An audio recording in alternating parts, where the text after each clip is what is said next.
नमस्कार, मैं समित on talks on ground. आज हम एक बहुत ही बड़े भारत के राज्य महाराष्ट्र की बात करेंगे। महाराष्ट्र इंडिया का सेकंड लार्जेस्ट स्टेट है by population and by political importance Uttar Pradesh के बाद। लेकिन कई बारी ये उत्तर प्रदेश से भी ज़्यादा इम्पोर्टेंट हो जाता है इंडिया के लिए because Maharashtra is also the economic capital of India, the financial capital of India. Maharashtra की जीडीपी बहुत हाई है, ये एक इंडस्ट्रियल स्टेट है, एक ट्रेडिंग स्टेट है। इसके अंदर मुंबई भी आता है and therefore it becomes extremely important. तो आज हम ये बात करेंगे कि यहाँ पे महाराष्ट्र में even though with in a period of less than 8-9 months पूरा पॉलिटिकल क्लाइमेट उलट गया है, तो फिर इतनी उथल-पुथल क्यों है? उथल-पुथल के पीछे क्या है? क्या अभी जो इलेक्शंस बीजेपी ने जीते थे थंपिंग मेजॉरिटी के साथ, have they not settled the issue? Is there still a lot of power battles going within Maharashtra? खैर ये पॉलिटिक्स तो चलती रहती है। तो what is the point of this video? The point of this video is कि even though Mumbai में और राधा महाराष्ट्र में BJP is very strong, they almost in majority on their own, लेकिन किसी भी स्टेट में जब इलेक्शंस हो जाते हैं और आप पावर में आते हैं, वहाँ पे जो पॉलिटिक्स चल रही है, चाहे विद इन अलायंस या ऑपोजिशन में, या जो इश्यूज चल रहे होते हैं, उसी के बेसिस पे डिसाइड होता है कि अगले इलेक्शन में क्या होने वाला है। और of course it also depends कि आप गवर्न कैसा करते हैं और आपकी इकोनॉमिक पॉलिसीज क्या हैं, लोग कितने खुश हैं, लॉ एंड ऑर्डर कैसा है। लेकिन फिर भी ये पॉलिटिकल गिव एंड टेक जो होता है ये बड़ा इंपॉर्टेंट हो जाता है। अब आप देखिए कि 2024 के इलेक्शन जब हुए लोकसभा के, तो बीजेपी और rather NDA was expected to sweep Maharashtra. जितने भी ओपिनियन पोल्स थे वो यही कह रहे थे कि जी महाराष्ट्र में तो बीजेपी विल स्वीप। बट ऐसा बिल्कुल नहीं हुआ। In fact BJP had it's first performance in many many years और एनडीए के पास बहुत ही कम सीट्स रह गए थे, करीब 17, एंड 30 प्लस सीट्स जीत लिए थे महाविकास अघाड़ी ने या फिर इंडिया अलायंस ने। और इंडिया अलायंस बहुत पीछे रह गया था, even though the margin between the two was hardly 0.2%। लेकिन इतने कम मार्जिन के बावजूद ये एक बहुत ही बड़ा धक्का था because for two consecutive elections in Lok Sabha and two elections of Vidhan Sabha, BJP had been the number one party even though in alliance with Shiv Sena. अब हमें पता है कि महाराष्ट्र में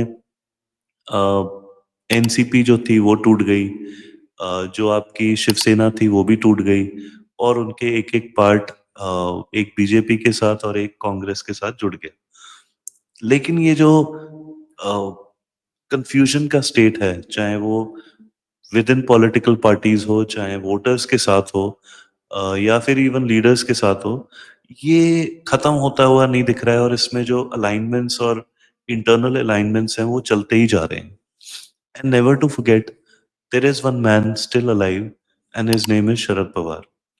इवन दो मैं ये नहीं मानता कि भी वो इतने बड़े स्ट्रेटजिस्ट चाणक्य हैं जो उन्हें लेफ्ट विंग मीडिया बताती है, but still in within Maharashtra he has some importance.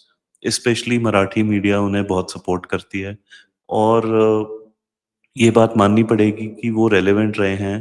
He has been the chief minister of Maharashtra and he has been the power behind the throne. अभी खैर उनकी पार्टी दो भाग हो चुकी है, उनकी पावर बहुत ही कन्फाइंड है, वो बहुत सारी सीटें भी नहीं जीत पाए विधानसभा में, इवन दो उन्होंने लोकसभा में अच्छा परफॉर्मेंस करा। बट ये जो उलटफेर हुआ, इसके बाद बहुत सारी चीजें बदल गई। उसके बीच में एक और इंसिडेंट हुआ नागपुर में, which is also linked to some other incidents that happened in India. Uh, you can think of what happened in Sambal, what happened in Mushidabad, and what has unfortunately happened today in Kashmir. एक एक जगह पे communal violence है, दूसरी जगह terrorist openly fire कर रहे हैं। एंड में यही होता है कि इनोसेंट लोग मरते हैं। एनी हाउ, मैं आपके सामने एक छोटी सी प्रेजेंटेशन रखूंगा विच विल हेल्प यू और rather help me to make sure मैं सारे पॉइंट जो आपको बताने हैं वो मैं कवर कर लूँ। आपको काफ़ी हद तक ये सारे पॉइंट्स पता हैं, लेकिन इसको हम जब एक फ्रेमवर्क में डालेंगे तो एक पिक्चर निकल के आती है सामने। So bear with me. So let's see. तो जैसे मैंने कहा, एक फ्लैश पॉइंट हुआ नागपुर राइट्स का, और उसने काफ़ी जो आप हमारे लोकल पॉलिटिक्स है उसको इफ़ेक्ट करा है। Now remember, Nagpur is Nitin Gadkari's गढ़, ऑल्सो आरएसएस हेडक्वार्टर्स। तो वहाँ पे ये फ्लैश पॉइंट होना, ये राइट्स होना, ये बहुत ही बड़ी बात है। और मैं उस राइट के पीछे नहीं जा रहा, बट आई एम सेइंग ये जो हुआ ये बड़ा ही इम्पोर्टेंट था। उसके बाद आप देखिए, शिंदे के राइज से शिवसेना में जो उद्धव ठाकरे या ठाकरेस का एक वजूद था वो खत्म सा हो गया। तीसरा पॉइंट है कि अजीत पवार ने शरद पवार को मार्जिनलाइज कर दिया है, स्पेशली इन नवंबर इलेक्शंस विधानसभा में। अब बात आ रही है कि जी राज ठाकरे और उद्धव ठाकरे का एक रीयूनियन होने वाला है। अब इससे वो एक मराठी कार्ड प्ले करके आगे बढ़ेंगे, but will they align with MVA, और will they be a third force? और अगर वो थर्ड फोर्स होते हैं, will they be trying to spoil BJP's party? I would think yes, that is what it appears to be, because Uddhav के पास अपना शिवसेना का बहुत ज्यादा वोट बचा नहीं। उसके अलावा आप एक पॉइंट, जो मेन पॉइंट है आप देखिए, वो ये है कि पीएमसी पोल्स डिले हो गए हैं। जो मुंबई का इक्विवेलेंट ऑफ एमसीडी है, म्यूनिसपैलिटी है बेसिकली, बट वो बहुत ही अमीर म्यूनिसपैलिटी है, और वहाँ का जो कंट्रोल ले लेता है वो बहुत सारा पैसा वो कमाने का मौका मिलता है। उनका एक मुंबई में रूल करने का मौका मिलता है, because the corporators then add to whatever MLAs, MPs will get in their respective elections. तो पीएमसी का इलेक्शन के पीछे जो पावर स्ट्रगल चल रहा है वो बहुत ही इंटरेस्टिंग है। एंड इंटरेस्टिंगली वो इलेक्शन अभी कब होगा हमें नहीं पता। इसके बीच में within BJP there is a alliance and anti alliance. अब खैर देवेंद्र फडणवीस नंबर वन है, उनको अब कोई हिला नहीं सकता। वो चीफ मिनिस्टर बन गए, वो डेप्यूटी चीफ मिनिस्टर भी रहे, वो चीफ मिनिस्टर भी रहे। तो एक बहुत ही क्लियर कट पावर आ गई है फडणवीस के पास। लेकिन in Maharashtra politics nothing can be said कि भी कल क्या होगा। Right now he is on top, and he is a smart politician. NCP ने तो धुलाई कर दी शरद पवार की इन द विधानसभा इलेक्शंस। और एकनाथ शिंदे का बहुत ही कई स्टेटमेंट्स या काफी कंट्रोवर्सी आ रही हैं, जिसके लिए वो बहुत बारी बोलते हैं मेरे को कोई प्रॉब्लम नहीं है डेप्यूटी चीफ मिनिस्टर बनने से। लेकिन if you think about it from the Shiv Sena standpoint, the Shiv Sena which is with Shinde, उनको ये लगता है यार कि अब हम क्या करेंगे, मतलब अब हम, हमारा मैक्सिमम यही है, तो इसके बाद क्या? मैं चीफ मिनिस्टर था, अब मैं डेप्यूटी हूँ, और बीएमसी में भी मेरा मतलब मेरे को कितनी सीटें देगा बीजेपी? तो ये एक बहुत ही इंटरेस्टिंग चीज है। अब एक और चीज है कि सपा एमवीए से महाविकास अघाड़ी से निकल गई है, तो इंडी अलायंस वहां पे भी फ्रैगमेंट हो गया है। और आपको बता दूं, लोकसभा में इंडिया अलायंस ने 4 सीटें जीती थी 6 में से, अप्रैल मई में। और महायुति ने बहुत बढ़िया बाउंस बैक मारा था, बिकॉज वो जो इन्होंने जीती थी सीटें, वो कुछ कॉन्स्टिट्यूंसीज में 90-95% कम्युनल पोलराइज करके जीती थी, जिसको काउंटर कर दिया बीजेपी ने बहुत अच्छी तरीके से। और इस बारी मुंबई ने बीजेपी नॉर्थ है और ईस्ट में बहुत बड़े मार्जिन से जीती है, और ये दिखाता है कि अलायंस फ्रैगमेंट हो गया है, विच इज एमवीए।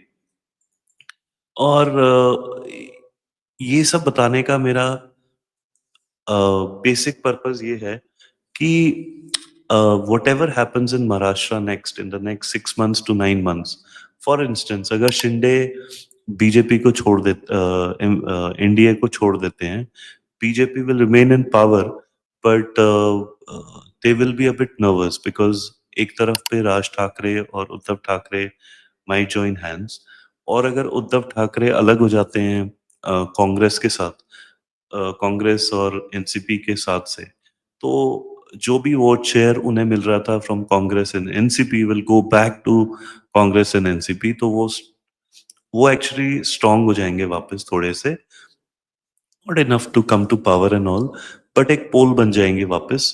दूसरा, कुछ वोट तो उद्धव के पास भी हैं, चाहे वो 3-4% ही हो, प्लस वो अगर राज ठाकरे उनको 1-2% दे देते हैं, प्लस वो एक मराठी कार्ड प्ले करेंगे, which can then be backed by that old man using his media and muscle power and money power, तो एक नैरेटिव वो क्रिएट कर सकते हैं।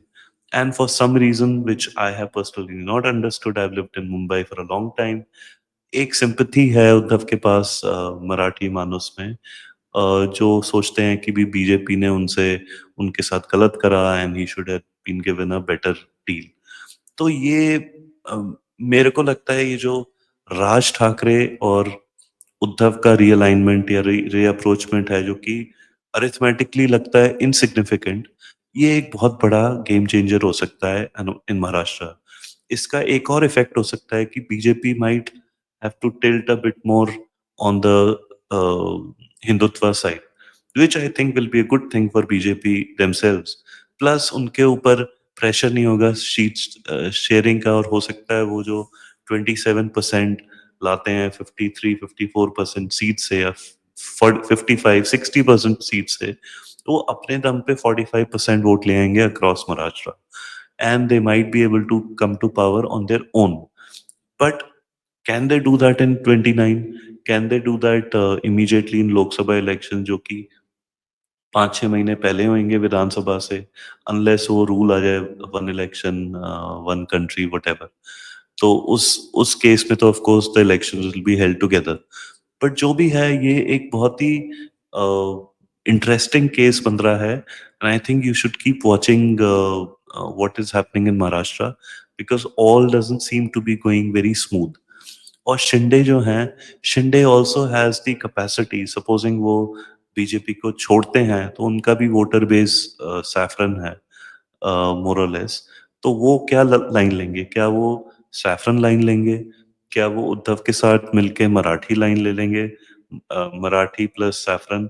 तो ये एक बड़ा ही इंटरेस्टिंग एक गेम हो जाएगा, because then it will become a clear three pole fight, in which case BJP actually might sail through, because NCP and Congress के पास बिल्कुल ही अपना एक लिबरल मुस्लिम वोट बैंक, और जो भी उनका बाकी थोड़ा बहुत दलित वोट बैंक है इन दी फार्मर एरियाज और एग्रीकल्चरल एरियाज, वही रह जाएगा। लेकिन फिर भी ये देखने वाली बात होगी कि ये अलाइनमेंट और कहाँ पे जाता है, and I think it is of great importance to not just politics in Maharashtra but also politics in India, because इस टाइम पे imagine in the Lok Sabha which is passing all these bills, जिसको सुप्रीम कोर्ट नकार देता है, उसमें 30 members of parliament are from MVA और the India alliance in Lok Sabha, and in Vidhan Sabha, they probably have lesser than that out of a 288 member assembly. So that is how sharply the numbers have shifted from India Alliance to NDA. लेकिन ये भी दिखाता है कि यहाँ पे politics बहुत जल्दी चेंज हो सकती है, क्योंकि नंबर्स में बहुत ज्यादा फर्क नहीं है। And you start adding all the alliance members up, तो BJP has an edge on its own, but it is not a pan Maharashtra party, so उनको अपना थोड़ा सा बकल अप करना पड़ेगा, and they will have to manage the Shinde factor. They will also have to watch for Ajit Pawar, whether he joins back with Sharad Pawar, because that will also add to the India Alliance tally. और वहाँ पे सपा वगैरह तो वापस आ ही जाएंगे, उनका अपना कोई स्टैंड है नहीं एक्चुअली अखिलेश यादव का। So let me know what you think कि महाराष्ट्र में क्या चल रहा है। अगर आप बॉम्बे में हैं या महाराष्ट्र में हैं, let me know if my analysis is right. What do you think are the main issues? क्या इस बारी अगर बारिश अच्छी हो, एग्रेरियन क्राइसिस कम हो जाए, will it help Fadnavis? Is he perceive to be doing a good job? क्या उनका coverage in Marathi media is better now than the last term he had? Let me know in your comments. अगर आपको ये video अच्छा लगा please like करें, subscribe करें, notification on करें, अपने फ्रेंड्स एंड फैमिली से भी शेयर करें and keep watching Talks and Ground. This was Samit, goodbye and good night from Talks and Ground here.